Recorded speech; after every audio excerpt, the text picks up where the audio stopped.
Podcast. Assalamualaikum warahmatullahi wabarakatuh. Jumpa lagi bersama saya Dita Ruspendi dalam Ada Podcast. Kali ini, episode kali ini istimewa, khusus buat bunda-bunda.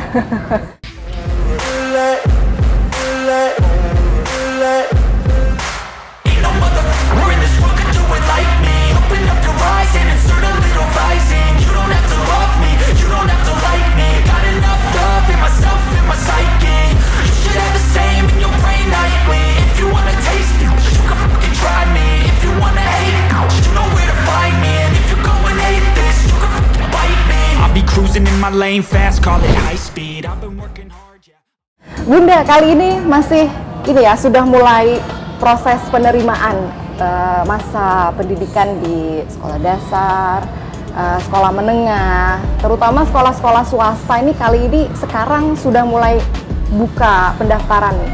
Kadang-kadang kita menjadi orang tua tanpa sadar, menjadi orang tua yang terlalu ambisius gitu ya, memikirkan potensi anak. Wah, ini masuknya di sini aja ya, di sekolah yang populer ini.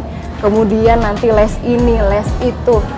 Tanpa sadar kita mengesampingkan yang namanya kesehatan mental anak. Sebenarnya anaknya mau nggak sih, mampu nggak sih disekolahkan di sekolah yang menjadi pilihan orang tuanya ini? Nah, kali ini kita akan membahasnya bersama psikolog. Sudah tak asing lagi ya, cantik sekali psikolognya di sini, tapi nggak adil rasanya kalau kita menilai orang hanya dengan kecantikannya saja. Ini benar-benar pengalamannya dan juga kredibilitasnya luar biasa, tak perlu diragukan lagi. Langsung yuk kita berkenalan. Sudah bersama saya di sini. Assalamualaikum Teh Alma. Waalaikumsalam warahmatullahi wabarakatuh. Teh luar biasa, cantik sekali, benar kan? Cantik ya, tapi kalau dinilai cantik aja nggak adil ya Teh ya. Ini luar biasa, Teh Alma ini benar-benar role modelnya saya. Wow, luar biasa. Tahu nggak apa yang saya suka dari Teh Alma? Apa tuh? Udah cantik, pengalamannya banyak, dosen iya, pembicara iya, psikolog iya, kemudian tenaga ahli di KPI juga iya. Agak-agak insecure sebenarnya ini. Tapi bukan psikolog, saya lebih ke psikologi komunikasi. Oke. Komunikasi. Oke. Kita kali ini mau membahas hal yang sedang banyak dipusingkan oleh orang tua zaman sekarang di dunia modern ya Teh ya.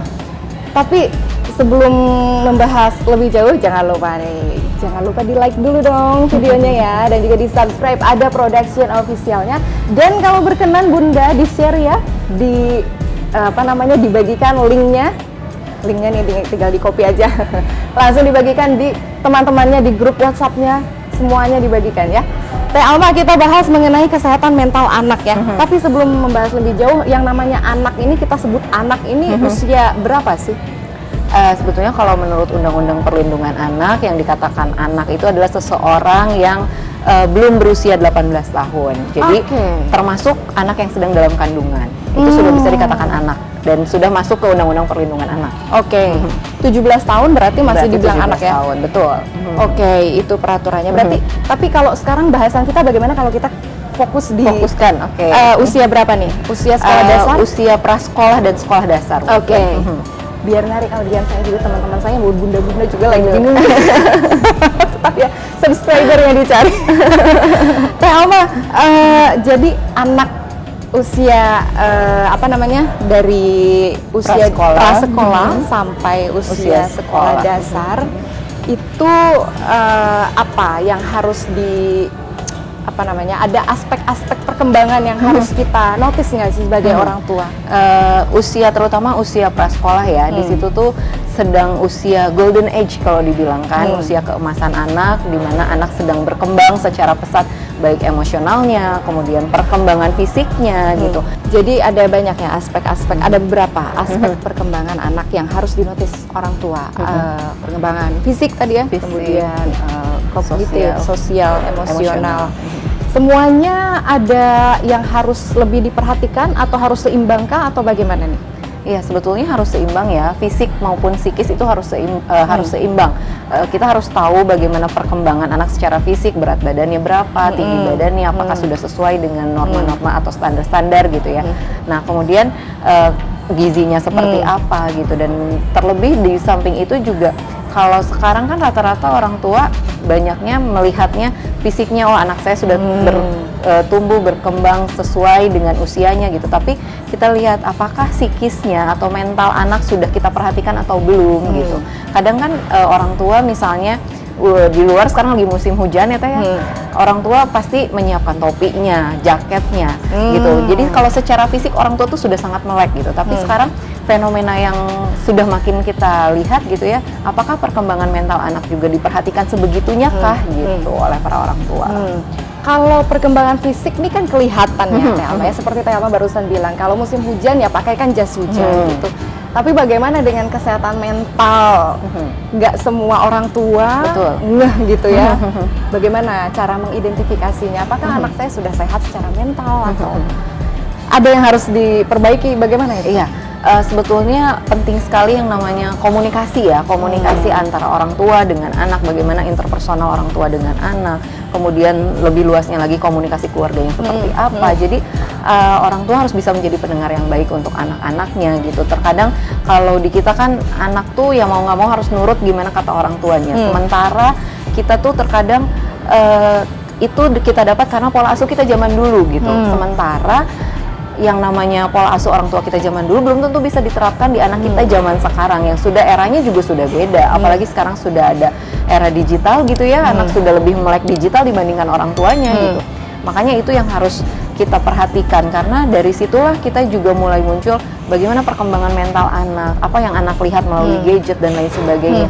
Karena sekarang bukan hanya, apalagi anak sudah masuk usia sekolah ya, bahkan usia prasekolah pun sudah kenal yang namanya handphone, yang namanya smartphone gitu. Di situ banyak informasi sehingga orang tua harus lebih aware gitu, harus lebih banyak quality time gitu, terus juga harus banyak observasi bagaimana perilaku anak gitu, bagaimana sikap anak bergaul di lingkungannya seperti apa dan lain sebagainya. Oke. Kita kupas nih satu-satu ya. Tadi Alma bilang aspek perkembangan itu salah satunya yang duluan disebut nih tadi perkembangan fisik ya. Apa sebagai orang tua ini apa yang bisa kita dukung kepada perkembangan fisik anak di usia prasekolah sampai SD? Ini apa yang bisa kita dukung? Jadi kalau berbicara aspek fisik tadi ya, apakah anak sudah mencapai tinggi badan, berat badan yang sesuai, kemudian apakah perkembangan motoriknya berjalan dengan baik gitu, anak sudah bisa apa di usia sekian, sudah bisa apa gitu, itu bisa kita lihat dengan mudah secara fisik gitu ya. Nah kemudian ya tadi kalau aspek fisik semuanya bisa kita lihat, bisa kita amati dengan mudah gitu tanpa harus mendetail, biasanya kan seperti itu. Kadang-kadang orang tua ini terutama bunda-bunda ya suka jadi overthinking nih. Betul. Setelah bergaul dengan sesama bunda lainnya, anaknya yang ini umurnya sama tapi udah sekolah gitu, anak saya tapi belum gitu ya.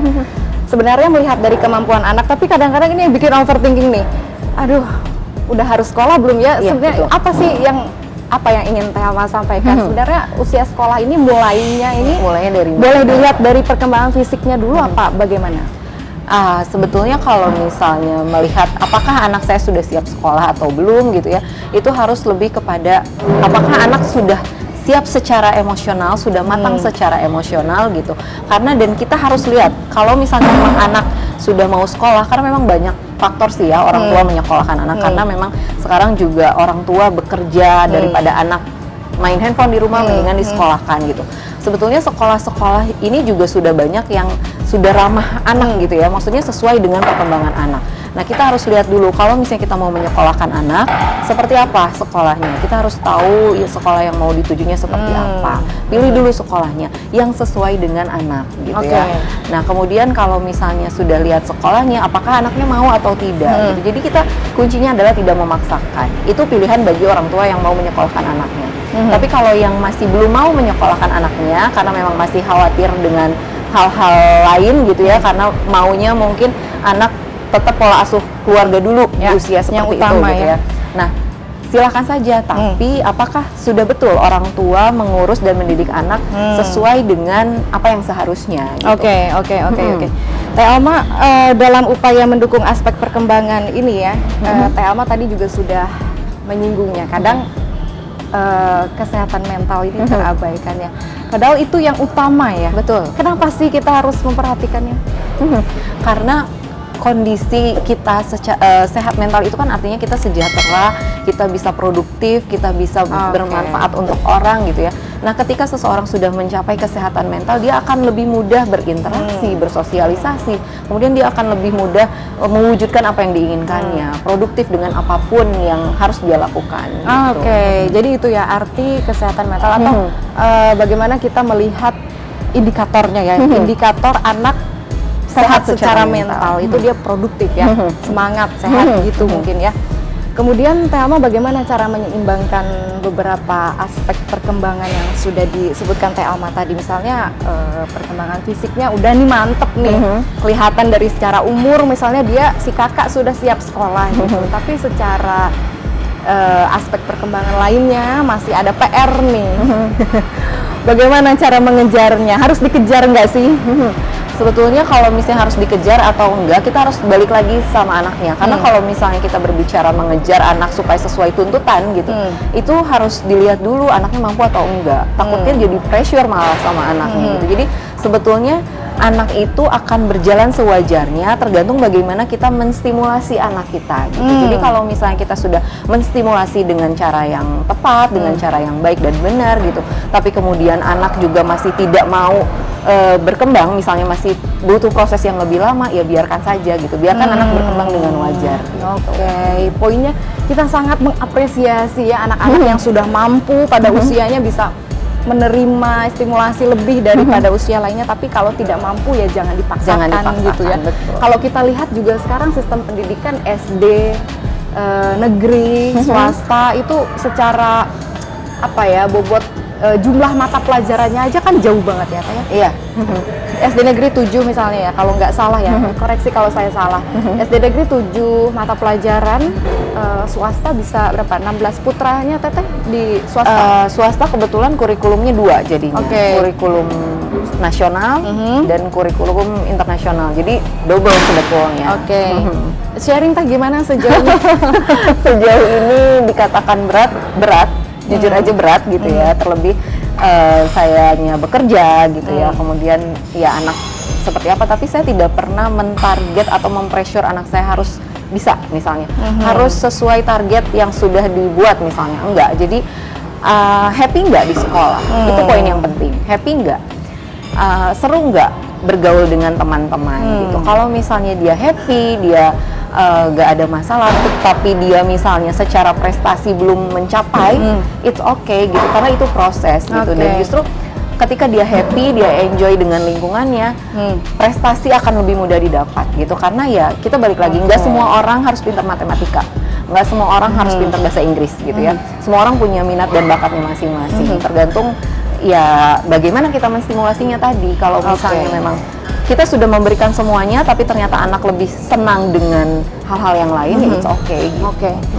Masih di Ada Podcast, kali ini kita istimewa sekali. Kita mengundang narasumber yang istimewa karena ini targetnya ditonton sama ribuan bunda-bunda yang sedang galau ya, memilih apa namanya sistem pendidikan yang cocok untuk anaknya sesuai dengan kesehatan mental anaknya. Tapi sebelum lanjut, jangan lupa di like ya videonya ya Bunda, dan juga di subscribe channel Ada Production Official. Dan kalau berkenan dibagikan ya ke teman-temannya dan juga di grupnya nih, jangan lupa di copy dulu linknya kemudian dibagikan.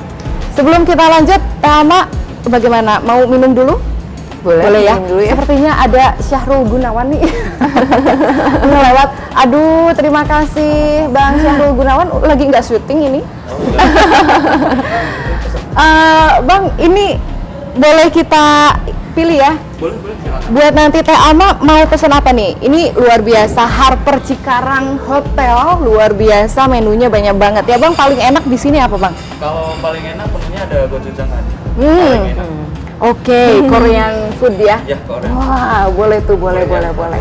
Luar biasa. Terima kasih ya. Udah cukup itu aja. Teh Alma ada lagi? Udah. Terima kasih. Ini hotel benar-benar homey banget. Begitu masuk terasa seperti pulang ke rumah. Wah, cocok banget buat staycation nih Bunda. Harper Cikarang, Jawa Barat. Luar biasa. Teh Alma, kita lanjutkan ya. Kita masih membahas mengenai kesehatan mental anak. Tapi kita minum dulu yuk. Sebelum lanjut, kita juga harus menjaga kesehatan mental kita dong ya. Menjaga mood kita. Salah satunya me time-nya ibu-ibu begini. Teh Alma, kita lanjutkan ya. Perbincangan kita kali ini mengenai kesehatan mental anak. Anak yang disebut anak di pembahasan kita kali ini kita batasi dari usia prasekolah sampai sekolah dasar, karena saat ini sedang marak sekali penerimaan sekolah dasar ya, terutama sekolah-sekolah swasta ini sekarang sudah pada buka pendaftaran nih, tapi jangan sampai bunda-bunda ikut terseret gara-gara circle-nya aja nih. Banyak yang mau masuk ke sini kemudian les ini les itu, tapi mengesampingkan atau mengabaikan yang namanya kesehatan anak sendiri gitu ya, kesehatan mental anak sendiri. Terutama kalau ini ya Teh Alma, kita melihat fenomena sekolah dasar berbasis agama misalnya ya. Di sana kan kita akui bahwa tekanannya mungkin akan lebih tinggi dibandingkan dengan sekolah dasar negeri ya. Itu juga perlu diperhatikan ya Teh Alma ya. Setuju nggak sih kalau misalnya kita melihat kemampuan anak sendiri dulu, kita sangat mengapresiasi anak-anak yang sudah mampu di usianya gitu, melebihi kemampuannya, ini sudah melebihi gitu ya. Tapi kalau memang tidak mampu, apa yang harus kita lakukan nih Teh Alma? Boleh kasih kita penguat dong Teh Alma.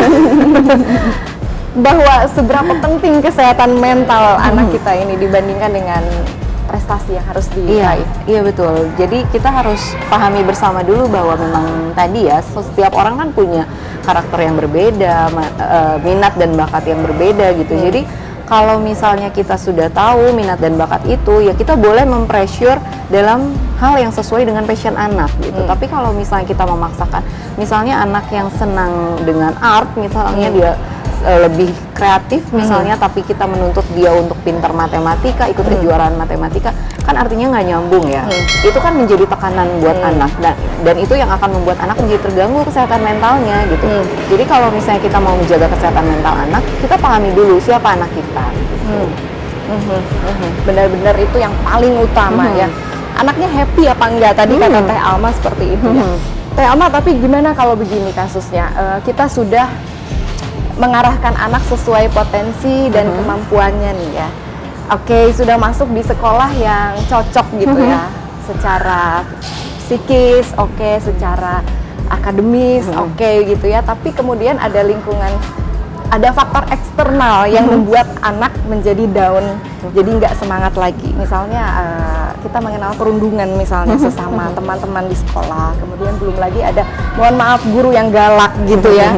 Itu bikin anak menjadi kurang semangat. Bagaimana itu, apa yang harus kita lakukan? Iya, disitulah kuncinya peran orang tua gitu ya. Peran orang tua untuk anak tuh seperti apa gitu. Orang tua kan harus menjadi orang ternyaman untuk anak bisa bercerita, berkeluh kesah apapun itu gitu ya. Ketika anak sudah nyaman dengan kita, artinya kita sudah punya nilai plus untuk kita bisa menjaga anak kita dari lingkungan-lingkungan eksternal seperti itu gitu ya. Artinya kita sudah bisa satu langkah lebih maju karena kita sudah memahami lingkungan anak kita gitu. Nah, kalau misalnya ternyata kita kecolongan nih, ternyata kemudian terjadilah hal-hal seperti itu, peran kita sebagai orang tua, kita harus jadi listener dulu. Kita harus jadi pendengar yang baik bagi anak kita gitu.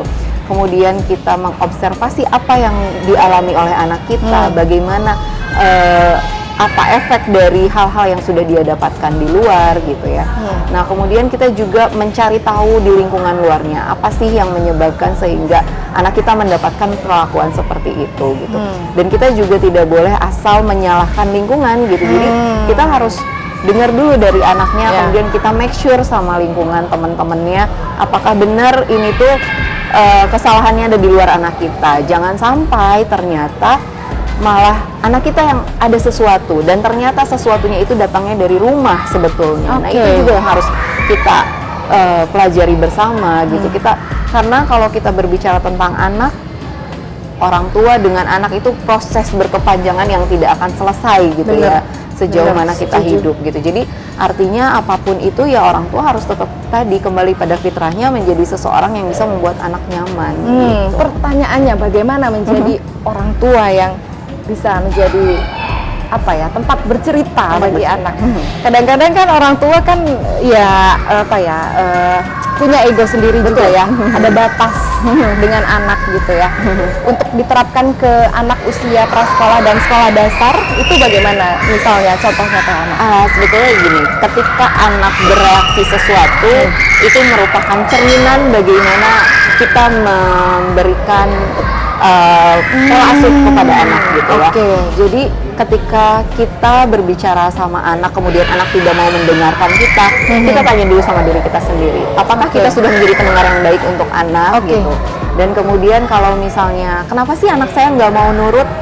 Coba dilihat dulu, barangkali khawatirnya anak kita itu belum terpuaskan secara emosional gitu. Kebutuhan-kebutuhan dia apakah sudah terpuaskan atau belum gitu. Karena bagaimanapun juga kalau menurut teori tabula rasanya John Locke, anak yang lahir itu kan ibarat kertas putih. Orang tua yang mengisi, lingkungannya yang mengisi, terutama orang tua yang menjadi tinta nomor satu ibaratnya seperti itu. Jadi kalau misalnya anak berperilaku apa, kita jangan langsung menjudge anaknya dulu, tapi tanya sama diri sendiri. Apakah kita sudah memberikan perlakuan yang tepat atau seperti apa gitu.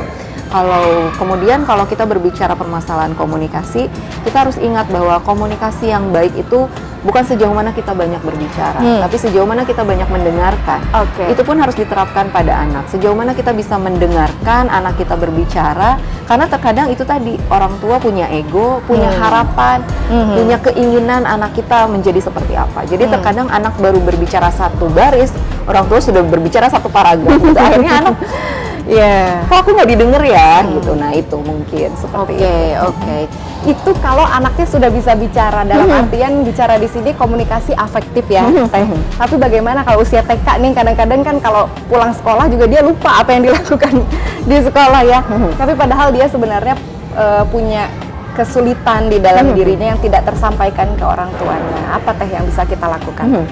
Jadi kalau misalnya anak yang belum bisa mengkomunikasikan secara utuh mungkin ya, kita harus tahu timing yang tepat gitu ya. Jangan sampai anak lagi capek, terus kita cerocosin banyak pertanyaan, kan nggak akan keluar juga. Jadi kita harus cari tahu timing yang tepat, kemudian penuhi dulu kebutuhan asupan gizinya, karena itu berpengaruh besar gitu. Jadi kalau anak sudah merasa kenyang, dia akan lebih mudah untuk mengutarakan apapun. Tapi kalau anak yang masih merasa lapar, dia akan sulit untuk menyalurkan apa yang ingin dia sampaikan. Itu salah satunya. Kemudian juga kita harus memahami gitu ya, memahami mood anak tadi ya gitu ya.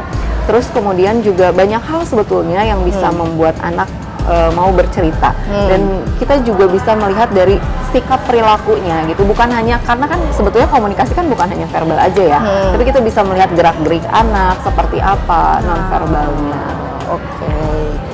Nih jadi ini ya, jadi apa namanya, pelajaran berharga sekali ya Bunda ya. Kadang-kadang kita pulang sekolah gitu ya, yang dilakukan nih buka tasnya, cek buku penghubungnya ya, biasanya begitu ya. Ada apa nih? Nih hari-hari ini ada apa nih? Gitu ya, langsung ditanya, kamu kenapa ini? Gitu. Ternyata itu salah besar ya. Kita harus melihat kondisi anak dulu ya. Dan ternyata ini penting banget, harus penuhi dulu kebutuhan jasmaninya dulu, diajak mandi dulu, kemudian diajak makan dulu. Setelah dia tenang baru kita tanya ini itu begitu ya. Wah, luar biasa. Luar biasa. Teh Alma, berarti ini penting banget yang namanya komunikasi keluarga ya. Sepenting apa sih itu? Bagaimana urgensi teknik komunikasi dalam keluarga era modern ini, bagaimana urgensi? Iya.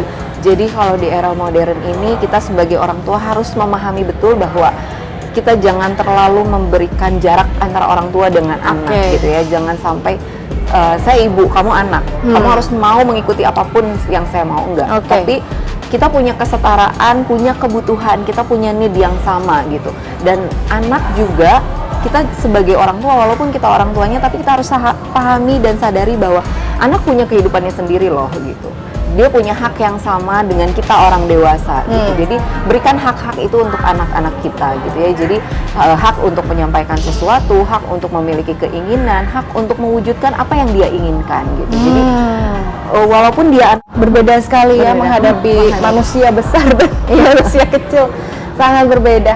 Gimana Bunda, suka ya dengan obrolan kita kali ini? Jangan lupa ya di like dulu videonya dan juga di subscribe channel Ada Production Official. Dan kalau nggak keberatan nih Bunda, di share ya, dibagikan videonya, link video ini pada teman-temannya, pada circle-nya nih. Ini luar biasa bermanfaat sekali untuk kita yang sedang bingung menghadapi tantangan dalam pengasuhan anak dunia modern. Kita lanjutkan pembahasan kita kali ini bersama Teh Alma Dinar Rahmaniar ya, seorang pakar psikologi komunikasi ya. Luar biasa. Kita sedang membahas yang namanya pentingnya kesehatan mental anak di usia prasekolah dan juga sekolah dasar. Teh Alma, tadi kita sudah membahas bagaimana cara kita memetakan minat potensi anak ya sesuai kemampuannya ya. Tapi sekarang ini kan kadang-kadang ada keraguan di diri kita sebagai orang tua, bener nggak ya pilihan kita ini sesuai nggak ya secara teoritis gitu ya. Sekarang ini lagi marak yang namanya tes potensi melalui sidik jari itu ya. Stephen kita mengenalnya ya. Bagaimana Teh Alma melihat fenomena ini? Punya pendapat tentang tes ini?